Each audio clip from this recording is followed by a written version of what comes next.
Look at this scar. Look at this thing. Staples are still fresh.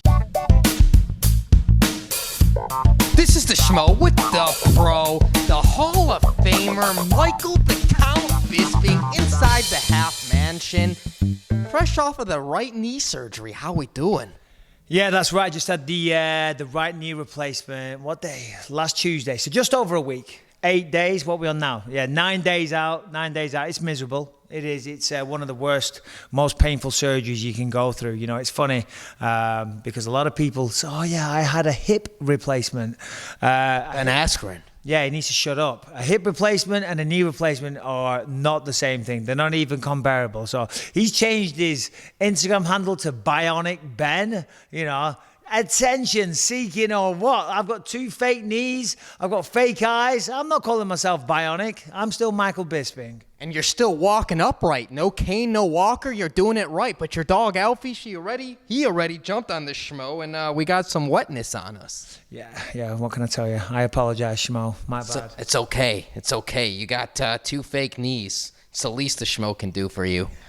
Oh, thank you very much.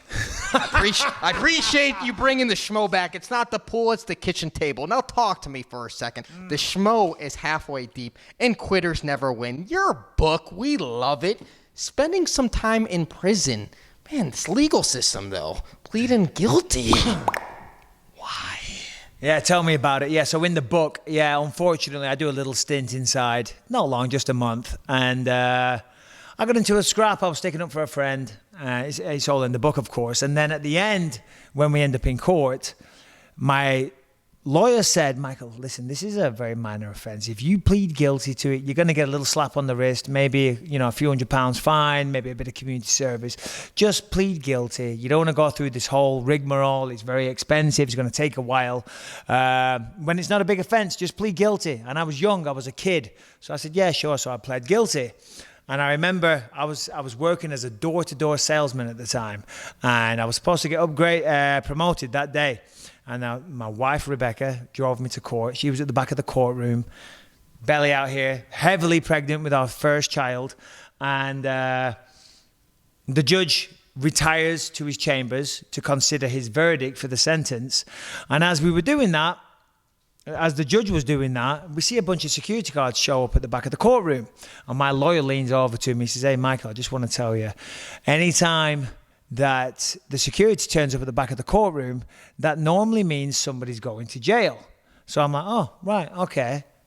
And I'm like, whoa, hold on a minute. Are you saying that I'm going to jail? He says, yeah, or prison. He says, yeah, looks like it. So I'm like, what the hell? So I go back. I said to Rebecca, I'm like, babe, you're not going to believe this. I think I'm going to prison.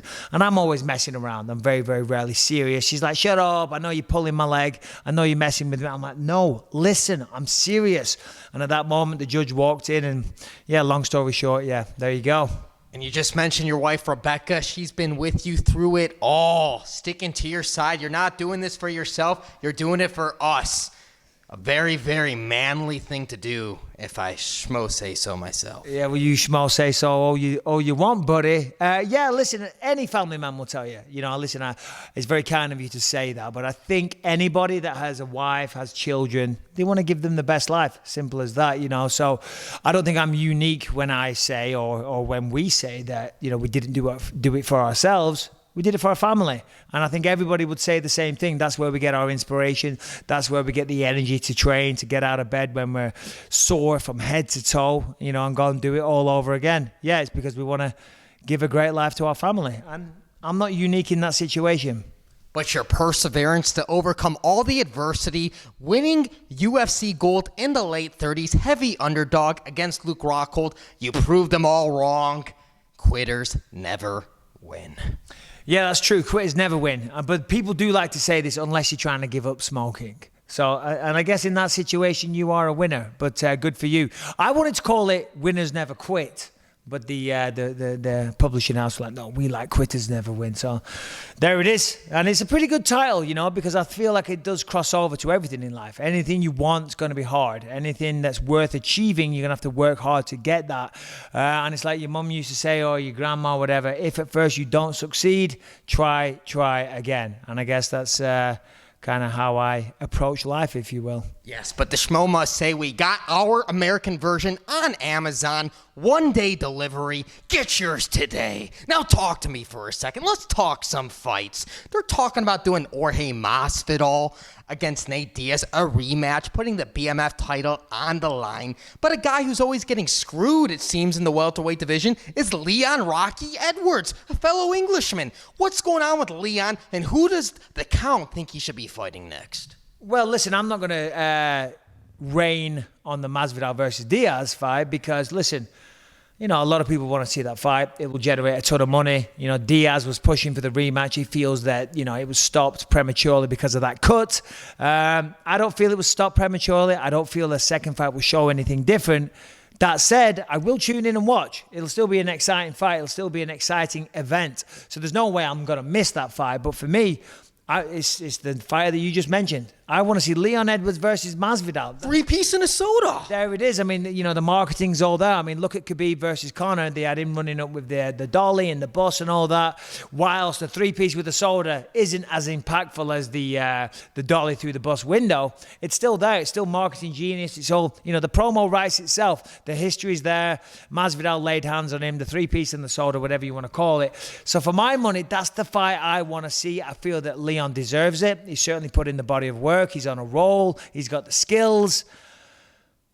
He just needs to talk a little bit more. I think that's what's holding him back. He needs the big fights. He deserves the big fights, but he's just got to start talking a little bit more, unfortunately.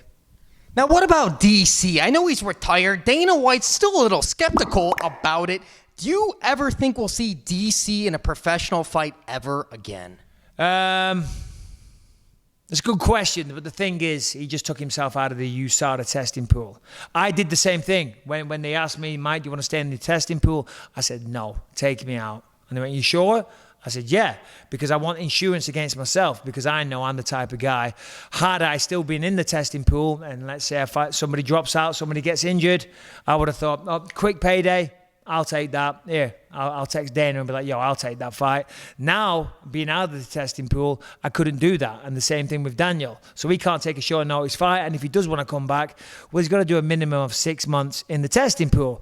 Now, at his age, and the reason why he retired, because he's getting older, then yeah, that points to, I don't think we'll ever see DC fight in the UFC again. Okay, fair enough. Let's talk about another young/old man, 43 years young. They're talking about Brock Lesnar. Apparently, his deal is done with the WWE. 6 months into the Usada protocol, do you want to see him fight again in the UFC? Brock Lesnar, maybe a John Jones. Yeah, I mean, listen, I would like to see John Jones versus Brock Lesnar. To be honest, I mean, Brock Lesnar, it's a funny one, right? Because he's not this world-class martial artist. Yeah, he's not the most skillful guy in the world, but he's still Brock Lesnar. There's some weight to him, literally and figuratively, when you're talking about Brock Lesnar. He's a massive draw. He's a massive star. He will command, he will sell a lot of pay-per-view buys. So whoever is matched up with him, to use Conor's quote, it's red panty night. And honestly, I would like to see Stipe Miocic get that. I feel that he deserves it for the resume, for the work he's put in, the body of work, the people that he's beaten. I think Stipe deserves that. But I'll watch Stipe versus Brock. I'll watch John Jones versus Brock. Brock is such an animal and such a spectacle. I think people will tune in regardless of the opponent.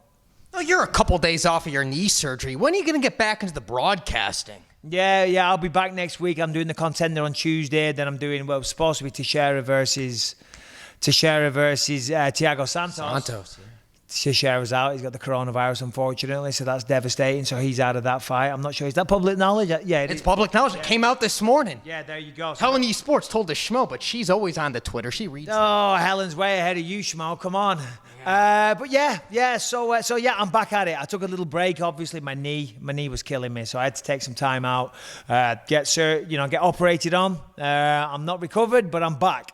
How's your temper? The Schmo couldn't stop chuckling when we saw Looking for a Fight over there in Fight Island. You're losing it on everybody. I wasn't losing it on everybody. I lost it on a very certain select group of individuals that lost my bag. You know, this is what they didn't show on Looking for a Fight. They didn't show that I just done a 16-hour flight to Abu Dhabi. They didn't show that we'd just been held at the airport for 2 hours. They didn't show that we'd just been sat on a bus for a further 2 hours. And then when we drive the half a mile, which I could have walked in 3 minutes, when we drive the half a mile to the hotel, I'm sitting on the bus and I look and I go, oh, there's my bag. So my bag made it. Very happy man.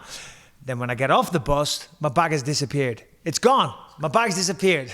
And I'm there for hours and it's very hot and I'm sweating buckets and I'm tired. It's 5 a.m. I just want to go to bed. And I'm like, where's my bag? And I'm asking all these people in the hazmat suits that are handling my bags. I'm like, yo, where's my bag? Where's my bag?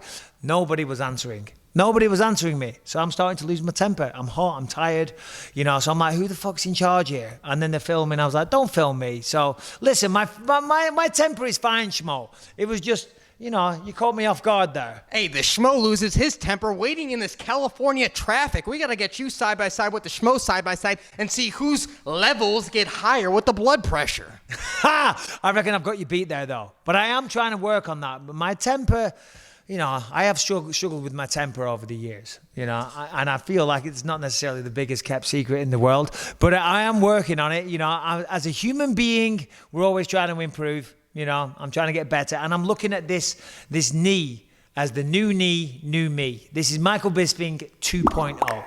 That's right. He's conceived, he believes, he achieves. Michael Bisping 2.0. Can I get your John Hancock on your book? That's why the Schmo brought it. Yeah, no, you certainly can. No, as I say, you know, I mean, because I was going to start with this new version of me after my last knee. I got a knee replacement in October, but I'd never had any pain in my right leg. I get the left knee fixed. As soon as that one heals up, I started having pain in my right knee. I couldn't believe it. So it was almost like that first knee replacement was totally worthless. You know, it's like you didn't achieve anything. So anyway, now my knees are fixed. Well, not yet, as you can see. Yeah, look at this scar. Look at this thing. Staples are still fresh on the flesh. 40 staples or so in there, so it's very painful. But as soon as that's healed, that's it. New knees, new me's. Only one of me, though. New knee, new me, new person. No more temper. No more skitzing out at people at the airport, you know. Yeah, you'll still take the Schmo in the garage on the chin-up bar. I still know you can beat the Schmo there, even with staples in the knee. Yeah, I don't know about that, buddy. You're quite the athlete. Yeah, I'm a schmathlete. By the way, that's some good handwriting. Oh, stop it. Are you winding me up? I'm winding you up. I want to get that good, lovely message. I love it. Oh, that's a fresh John Hancock. Final message for the Count fans out there worldwide. And yes, they are out there worldwide. Well, you know, it's funny on my podcast, believe you me, I was just talking about this. It's funny that you mentioned that because I don't like to use the term fans. And I feel that anybody that uses the term fans needs to really take a long look in the mirror and get a hold of themselves. You know what I'm saying? I fought in a cage, for crying out loud, you know, and some people appreciate that and that's all well and good. And if other people want to say fans, then they can say fans. But I feel like anytime anyone says my fans, then they've disappeared up their own backside. They should say supporters or whatever they want to call them. People shouldn't walk around talking about their fans. Well, you're a hero to a lot of people. You're a modern-day gladiator. All the blood, guts, and glory, it means a lot to a lot of people. Well, that's very kind. It is. It's very kind, and I appreciate that. But still, you won't catch me sitting there, you know, discussing how great my fans are. Oh, I got the best fans in the world, bro. No, I'll never say that. And if I ever do, please shoot me in the face. You're only as good as your next tweet. He's a humble guy, and he's the pro on the Schmo inside the half mansion, still looking for the other half. We're out.